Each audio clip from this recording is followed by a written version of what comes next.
Comic Book Community Award finalists have been announced. Please consider 9-panel grid when voting. Another Wednesday's come and gone, and I've got some comics.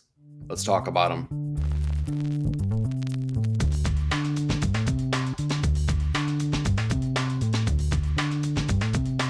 Hey, welcome to 9-panel grid. This week, we've seen BoomTube hijinks, confessionals on a high-rise, and a hero learning to fly. But we're going to kick things off this week with Absolute Power number 3, written by Mark Waid with artwork by Dan Mora. Dan Mora is kind of the reason that you should be picking this book up because he continues to produce on a very, very high level. I love what he's doing. It's kind of clear what his influences are as he wears them on his sleeve, and it's very much a comic booky comic book, right? It kind of evokes all those feelings that you get from like a Jim Lee 90s X-Men kind of book, albeit with wholly a Dan Mora flair to it. In regard to the story, I gotta be honest, it feels a little bit convoluted at this point. We're still working under the terms of Amanda Waller depowering all of the heroes, trying to have like this totalitarian control over basically the superheroics and all of the superpowered beings that have ins and outs within the DC universe. Mark Waid is a really fantastic writer, but I feel like this is the type of story that is and then as opposed to but then. Everything is just a series of events, whether they make sense or not, or whether they're entertaining or not. It's just kind of hitting beats like this happens, then this happens, then this happens, which makes for a little bit of a predictable story and a whole lot less of an entertaining story than we probably would have wanted. So Absolute Power number 3 kind of continues the trend that we've seen in the previous couple issues here. I'm hoping that they can pick up the pace when they start finalizing this series. Speaking of Absolute Power, let's talk about one of the tie-ins with Batman number 152, written by Chip Zdarsky with artwork by Mike Hawthorne. I hate to say it, but this issue didn't do it for me, like at all. I was very disappointed with this issue. The writing and the dialogue felt super choppy. The character beats that we get with Selina and Bruce feel very much out of character, and they feel wholly unearned, even though I kind of see what Chip Zdarsky is doing and what he's playing with. I just don't feel like this is the time to use those pieces of the puzzle, and I definitely don't feel like they were earned as part of the narrative that he's building right here, right now, within the event and within the pages of Batman. The other part where this book really kind of gets derailed is the artistic changes, as every time a new artist comes on, it's always so jarring and it always feels so different than what we get with Jorge Jimenez. This again being Mike Hawthorne, and he kind of seems to be the guy that Chip keeps in his pocket to pull in as a fill-in artist. It's still Mike Hawthorne's style. It's still clearly very dependable as he can put out issues, consistently as a fill-in artist. It just doesn't feel exciting. It doesn't feel bold. In fact, I would argue that the inks feel too thick, too bulky. Everything kind of just feels, I don't know, just off. Holy Batman has been on this downslide for me, and I feel like it's just continuing that, and it's unfortunately becoming like a snowball effect where each issue now is kind of feeling a little bit worse than the next one. I'm ready for us to get out of Absolute Power. If for anything, it gives the Batman book an opportunity to kind of get its bearings back and start getting back onto a storyline that's wholly its own. So hopefully things can pick back up from there. But if not, this book is kind of risking being put on the cut. Next up, let's talk The Boy Wonder number 5, written and drawn by Junie Ba. This is the final issue of the kind of fairy tale retelling of Damian Wayne and how Damian became Robin. Not just the mantle itself, but kind of everything that comes along with the notion of being the ward of Batman, right? All the responsibilities that come along with that. This has been a fantastic series, and this was a fantastic end cap to the series as well, as it very easily could have fallen under the notion of, oh, Robin learned what it meant for him to be Robin. And that does happen, but it's so much more than that, and it's so much more fulfilling than that, as it really shows that Damian not only takes on that mantle and the responsibilities like I was speaking towards, but makes it wholly his own and actually really grows from that, right? Grows the notion of what it means to be a Robin. It was really great. I love the whole series being this fairy tale retelling, and I love the way that this issue in particular totally flips the very beginning on its head here, and you start to realize exactly what's been happening throughout the series in a whole. Junie Baugh crafted a fantastic story. I think this is going to be one of those great evergreen stories that we can continue to come back to year after year. I'd be willing to bet DC will put out a hardcover for this. It'll be absolutely fantastic. And when that happens, it'll be totally worthwhile to pick it up. So, The Boy Wonder #5, excellent choice for a book this week. And with our next book, let's talk Conan, Battle of the Blackstone #1, written by Jim Zub with artwork by Jonas Scharf. This is a really exciting time to be a Conan fan, as we just kind of got out of a time traveling epic storyline with Conan as he kind of was working with Kull in the past, another Robert E. Howard character. This has kind of shown us that that kind of notion and those kind of things can continue to happen, as with the Battle of the Black Stone, we're not only working within the world of Conan, but now we're also seeing how this Black Stone impacts all of the Robert E. Howard characters, as we're pulling in all of these different characters like Solomon Kane that we've been seeing in the pages of Savage Sword of Conan, as we're seeing Dark Agnes kind of play a part. We're seeing all of these people being impacted and affected by the Black Stone, and we're starting to see what it all means to have this Black Stone be the MacGuffin, if you will, for this storyline. I really like what Jim Zub's doing here. He's leaving a lot of mystery to be unfolded as time goes on, but it's also kind of exploring exciting notions, as now we're working with a lot of different timelines within the Conan universe. Not only that, but kind of playing within our own real world as well. I think that they're going to be able to do some really creative things with that. On top of that, Jonas Scharf's artwork is really, really bold and dynamic. There's a lot of kinetic energy that comes with it when he's working with action set pieces, when Conan's actually fighting some of the people that are protecting the Black Stone. Not only that, but he has a really good grasp of foreground, middle ground, and background. There's a really good layout where you can kind of clearly see how he's laying out a page and how you can really differentiate between those things, which sounds like an easy task, but I've seen it muddied so many times. So this was done very, very well. So again, if you're a Conan fan, you're gonna love this. If you're not a Conan fan, it might be the time to dive in, because this was a heck of a ride. All right, let's dive into Cruel Universe #2, written by a variety of people, drawn by a variety of people. This has had the most effective artwork, I feel like, of all of the new Oni/EC properties that we've seen so far, as we've gotten 2 issues of Epitaphs into the Abyss and now 2 issues of Cruel Universe. The artwork in this really tends to be the best of all 4 issues that we've gotten, especially considering we've got Greg Smallwood on the cover as well. I'll go ahead and toss that in as one of the artists. If you have him doing cover work, I'm probably going to go ahead and pick up that book regardless of what's on the inside. So the issue as a whole, kind it's a little topsy-turvy, basically. Again, we have 3 mini little stories that we're being told here, and some of them are effective, but as a whole, I feel like, we've gotten really one good story, one decent story, one story that I didn't feel like was relevant or needed whatsoever. And that's kind of been the story so far with all of these. But that's kind of okay too, because with the nature of things being an anthology, it's kind of like those old Tales of the Crypt, TV show episodes. We get little bits and pieces of things that we like, and some are okay, but that's kind of the fun of it. Even the bad stuff can kind of turn into something good here, given a worthwhile idea. And I think they definitely do have those worthwhile ideas. Execution, maybe there's some fine tuning that can be done here. With the writers at play here, we've had Christopher Cantwell, Chris Condon, and Stephanie Phillips. And I definitely think that Stephanie Phillips among this trio crafted the best story that kind of plays with the notion of, I don't know, it's a fun, cheeky way of basically looking at some of the things that we do in humanity here when it comes to the way that we eat. Some of the things that we think are so incredibly important, and maybe they are, but some of the things that happen in the background that maybe we're not privy to, or maybe that we willfully close our eyes to. Kind of fun plays on these kind of notions. So Overall, again, it's a little bit hit and miss, but it's a very fun issue. So if you like those kind of things, if you dig on anthologies, this could be the book for you.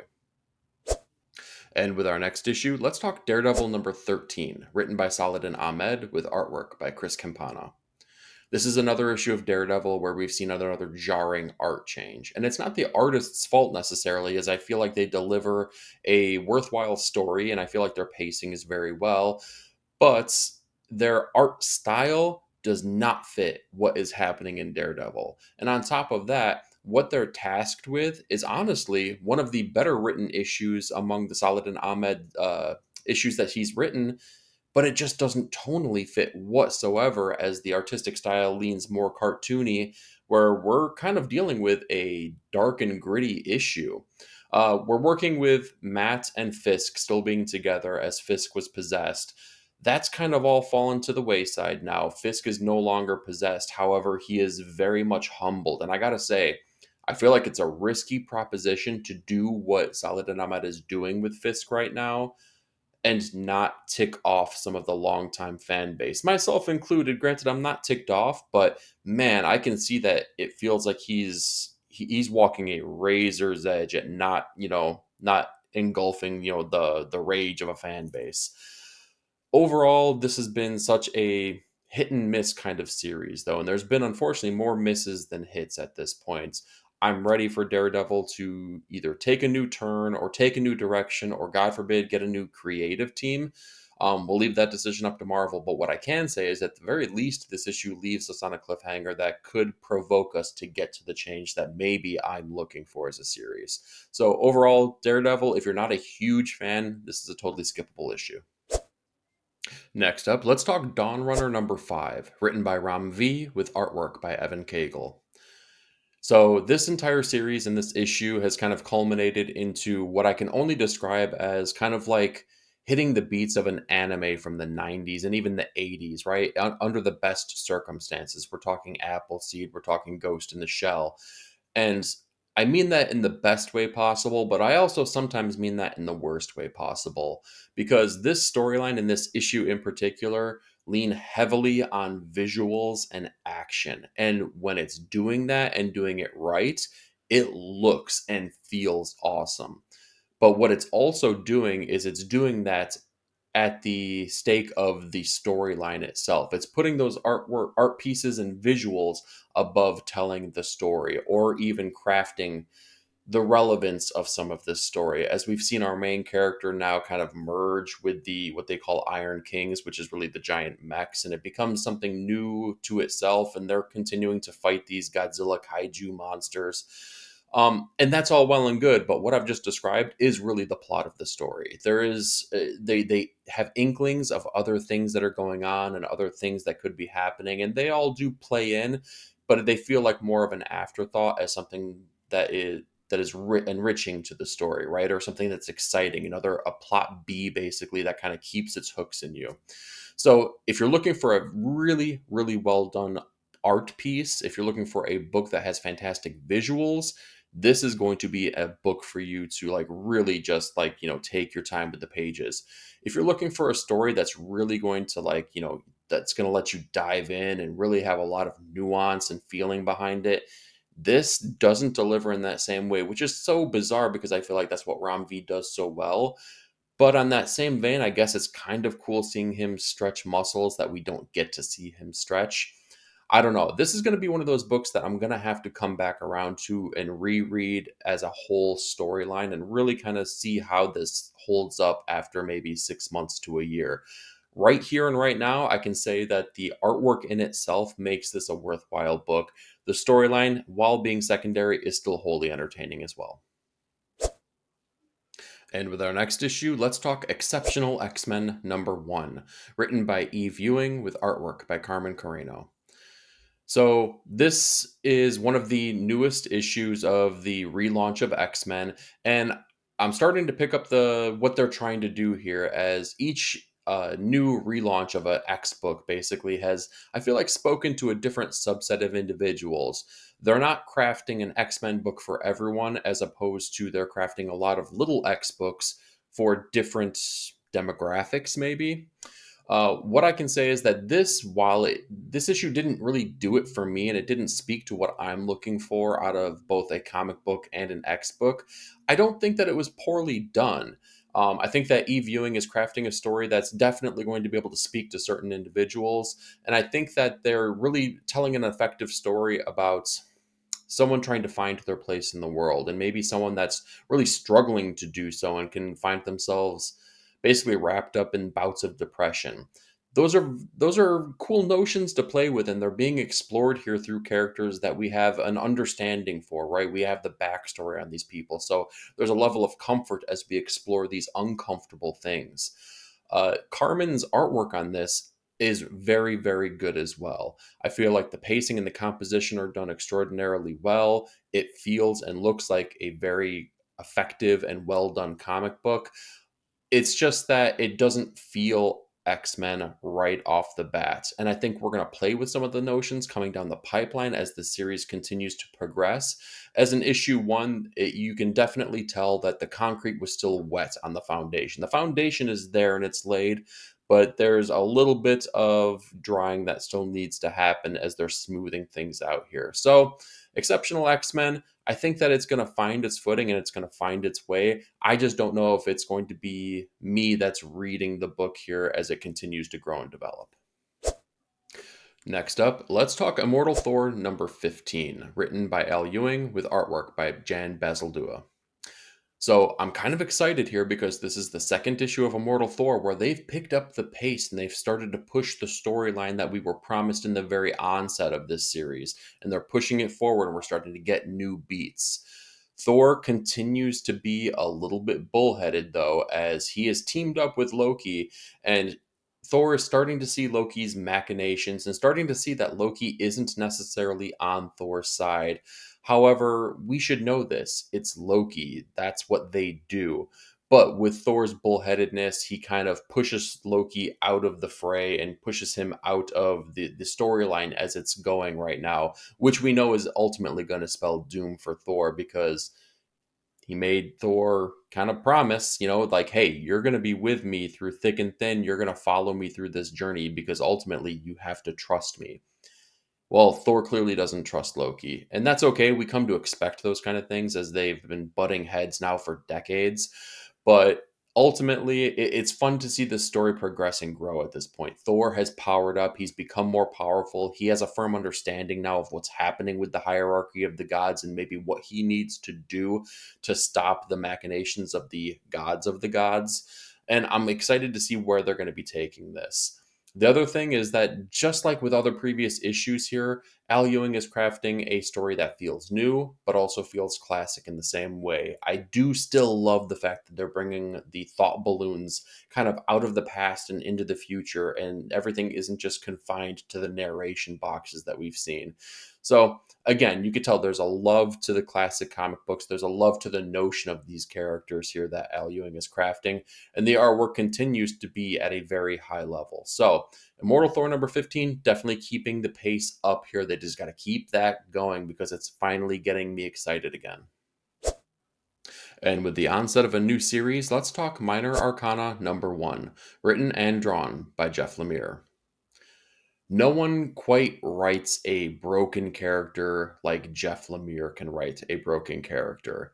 He delivers such nuance and such, I don't know, realness when he's crafting the characters and stories when they're at their basically lowest, when they're dealing with the highest amount of turmoil that could possibly be thrown at them. It feels so real and it feels so natural the way that he conveys these characters. The character in this book is coming back home for the first time in quite a while to assist her mother, who's been dealing with what is presumed to be cancer. And it's kind of telling that story and the notions like you can never go home again. And you can definitely tell that our main character is dealing with those notions and dealing with the struggles of what that means. As basically, as soon as you come back, all of those feelings come back. All of the inadequacies maybe you felt when you were younger amongst other groups of people come right back. All the secrets that basically you were able to walk away from as you traverse your life in a different location come right back. So we're playing with a lot of those different ideas, and you can tell that immediately, even before the character gets to town, these notions are weighing on them. On top of the fact that they already don't want to be there, and they know that the struggle is going to be present as they assist their mother. So we don't get a lot of history behind this, but what we do get is kind of maybe an inkling of what the premise of this may be, as our main character keeps kind of telling the story about how she sees this gray place, this dark place. And it's something that she kind of just, is almost like a daydream, something like a walking dream. And it's kind of playing with the notion of, well, is this kind of an allegory for depression? Is this really magic? Maybe is it both? Lots of cool things happening here. They're already playing with the psychic tarot card notion of it, so it's already playing with the magical ideas of something like this happening. I'm very curious on where they're going to take this, because it leaves everything with this introductory issue very open-ended. So I'm excited to see how Jeff Lemire is going to craft this story, especially considering that this is being billed as an ongoing. This isn't a 5-issue mini. This isn't going to be something that wraps up quickly. This is something that really could develop and grow and change as time goes on. So with a Jeff Lemire crafted book like that, that could mean a lot of different things. So basically, count me among the people that are along for the ride on this, because this was an effective first issue, and it leaves enough on the bone for me wanting more and more. Next up, let's talk Plastic Man No More #1, written by Chris Cantwell with artwork by Alex Linz. So this was a pretty cool issue, but a very quick issue, I think. This is all playing with the idea of Plastic Man, the main character, kind of dealing with quite possibly the end of his life, kind of trying to wrap up loose ends and trying to make right some of the wrongs that have happened. It's an effective storyline, however, some of it feels like it progresses very quick. It kind of tries to jump back and forth between cheeky fun and humorous and depression. And I know what they're trying to do, as it's Plastic Man and he plays for the chuckles, right? But I feel like it's maybe bouncing back and forth a little bit too quickly, and gives a little bit of whiplash as they're trying to go through that. The artwork by Alex Linz is really great. I like what they're doing. I especially like what they're doing with the caricatures of the character, as, it's a stretchy person, right? So they're being able to kind of mold and develop that character in playful ways. However, it's also kind of grotesque, being the nature of how Plastic Man has found out that he has a finite time left amongst the world of the living. So this is one, again, I kind of go back and forth on, especially considering we spoke about how effectively some people can write depressed characters or characters at their lowest. This doesn't feel like it's amongst that bunch yet. However, I definitely feel like it was more heavy lifting, considering the nature of our main character being as jovial as they are. So this is one that I'm going to have to ruminate on. It's probably going to take a couple more issues to develop and grow on this one. But overall, as a first issue, it gives the idea and the notion of where they're going to take this. However, I just don't know if the character beats themselves in this particular issue were earned or developed to the fullest notion. And with our next issue, let's talk Rook Exodus #5, written by Jeff Johns with artwork by Jason Fabek. So this is the issue, or the part in the story here, where our main character has entered the innermost cave, right? He's starting to basically have to deal with his worst fears, and he's also having to face the innermost truth of the story and the journey that they're on. It's really exciting. It's a really great time to be a reader of Rook Exodus, because this issue is making Rook, our main character, really face his demons and face reality, and starts to realize that he's going to have to do something with his life, and he's going to have to take action and do things maybe out of the norm of what he has kind of leaned on for the earlier parts of his life. I really like how Jeff Johns is crafting this story and how he's developing it and growing. Jason Fabek is doing career best artwork in this. I love how he's playing with these ideas, how he's dealing with these notions. And let's be honest, Jeff Johns is throwing a lot of different things at him to draw, with the landscapes, the animals, the creatures, the characters, the helmets. None of this stuff is something that I would be excited to draw, but Fabric continues to deliver extraordinary work on all of these things, especially in this issue, as most of it deals with Rook talking to a pig. I'll let you wrap your head around that one, though.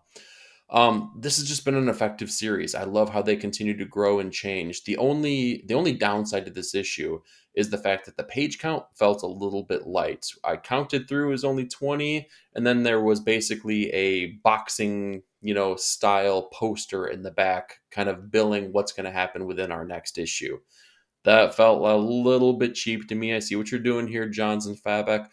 But because the previous 20 pages had been so effective, I'll be honest, I didn't care. It was exciting. It's fun. This is one of the best books month over month here. And I completely love this issue. So, guys, keep doing what you're doing because this is a great book. Next up, let's talk Scarlett #4, written by Kelly Thompson with artwork by Marco Ferrari. I thought for sure this was going to be the issue where I go, aha, that's how they're developing this into an Energon book. Because I've been praising this over and over as kind of like the book that I feel stands alone amongst the Energon books because it doesn't lean on the Transformers and it doesn't lean on the Energon, But this surprised me so much because there's a MacGuffin that they're going after in this book as Scarlett and Jinx have kind of teamed up and they've rekindled their friendship and they're working with Storm Shadow and they're going after this thing. And I thought for sure they were going to start tying it in. Nope. This continues to be a standalone book and I'm going to continue praising it for that because this is still a fun, exciting action comic book. It's kind of like if you were to make Jason Bourne into a comic book, I think that this creative team would be the one to do it because they're doing those same kind of ideas so effectively within these pages. They're starting to, slowly develop the notions of the G.I. Joe characters and some of the adversarial people within the Joe universe. And I love how they're building that up and they're starting to draw those ideas in at this point now because this is starting to get very exciting. We're not just dealing with Scarlett the character, but we're starting to deal with some of the world-changing machinations that are coming along with the idea of Scarlett and the Joes themselves. So again, this is a wholly effective issue. It's fun. It's exciting. It's one of the best Energon books, in my opinion, that come out month over month. And I'm super excited to see how they continue to grow and develop this. All right, let's talk Uncanny Valley #5, written by Tony Fleeks with artwork by Dave Wachter.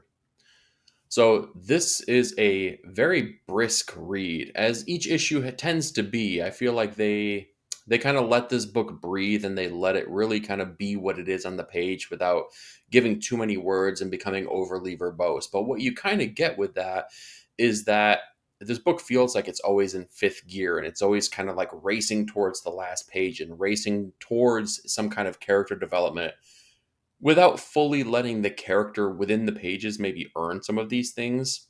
Some things are played with and there's cool character power growth that happens, but never really true character development growth that happens naturally. The artwork is really the reason to get this book at this point because I feel like Dave Wachter is doing really fantastic work where he's marrying multitudes of worlds, right? Whether it be the real world or different variations of the cartoon world, as there's like old, cartoon character styles from like the Betty Boop era. There's cartoon character styles from the 80s. There's like Maleficent, like Disney type animation styles being used here. He's doing those and using those very effectively, and he's marrying them in a way that feels cohesive. But again, it's the artwork that's doing this, not the writing. And it's continuing to kind of push further, further, further. Whereas at this point in the series, I think that maybe we might need an issue that's just kind of a breather. Let our characters sit, let us kind of see what they're dealing with and let it develop. So it's a good series. I just feel like there's so much potential for it to be a great series that hasn't happened yet. Seeing that they have more coming down the pipeline, though, we'll see where this continues to go. And with our runner-up this week, let's talk Public Domain #8, written and drawn by Chip Zdarsky. At this point, I gotta be honest, I'm almost afraid to review this book because Chip Zdarsky is crafting a story that is so on point and so on the nose and so accurate to what all of us fans talk about within the comic book industry, and clearly what he has lived in the comic book industry. And I'm a little bit scared basically that I'm going to turn the pages one day and see a bald mustachioed comic book reviewer on YouTube within these pages ripping them to shreds here. I'm happy to say I couldn't rip this to shreds though, because this book is fantastic. All the things that Chip is playing with, all these ideas, all these notions, he's doing it so pitch perfect. This is like, it's a love letter that has just a little bit of spike to it, just a little bit of barb to it that's going to make you go, ooh, that kind of hurt, but I kind of like it. He's writing these characters in such a nuanced and real way as well. And I gotta say, one of the main characters here, the inker of the book, the brother to what we presume to be our main character, he is the inker and he's called the finisher. And when he says "damn right," I'm totally using that word. You're a finisher? Damn right, you're a finisher. His artwork in this book also is, it's like it continues to get better and better and better, as we've seen that he was a main artist on Sex Criminals from the beginning to the end of that series. And Chip honestly is as good an artist as he is a writer, or if you flip that on its head, the same back and forth. I feel like he's delivering high levels on both marks here, and it's making this book so worthwhile. I love seeing how he's toying with the notions of bringing on different creative teams to work on these books, and some of the archetypal people that we think of when we have creative teams that come on these books, because quite honestly, they've become archetypes of themselves. I love this issue. I love this book moving forward here. I can't wait to see how they continue to keep it as playful as it is right now. Lord knows, being it's the comic book industry, he's going to find ways to do that though. And with our top comic of the week, let's talk Ultimates number 4, written by Dennis Camp with artwork by Phil Noto. What a exciting issue. What a well-crafted and designed issue. I love what they're doing within the pages of Ultimates, but this issue in particular, quite honestly, was mind-blowing.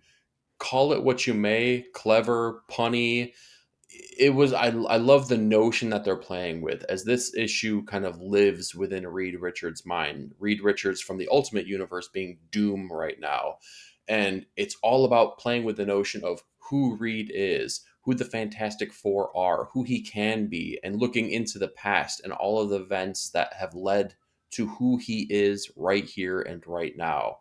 When we talk about fourth dimensional thinking and fourth dimensional viewpoints, that's exactly what this book does, as every single page of this book plays out with 4 panels, and each of these 4 panels are the past, the very far past, the recent past, the present, and right here and right now, and what's going to be happening. Each one of these things plays out as the issue continues to go, and you can read it top, middle, second, middle, bottom, or you can read it top to bottom for each page, and you're going to find it's a different experience, but a wholly enthralling, exciting experience, regardless of what way you look at it. It was such a clever, unique way to go about telling the story about the things that they're telling, but it's also telling them within the same confines. It's basically using the same mechanism to tell the story, even though it's a mechanism within the story. It's just so creative. I loved what they're doing here. Dennis Camp is continuing to grow as a writer, and quite honestly, he's playing with ideas and he's playing with things that I would not anticipate you get to do within a big 2 book. So I love that he's kind of bending the rules and kind of bending maybe Marvel's will to make this an effective, exciting story the way that you usually get with an indie book. This was a fantastic issue, and it was totally worthwhile for the top comic of the week. So that's what I've got for you this week, but I'm more curious. What did you read, and what were your thoughts? Do me a favor, like, share, and subscribe, and be part of the panel. Leave me a comment down below. Thanks so much for watching. We'll talk to you next week.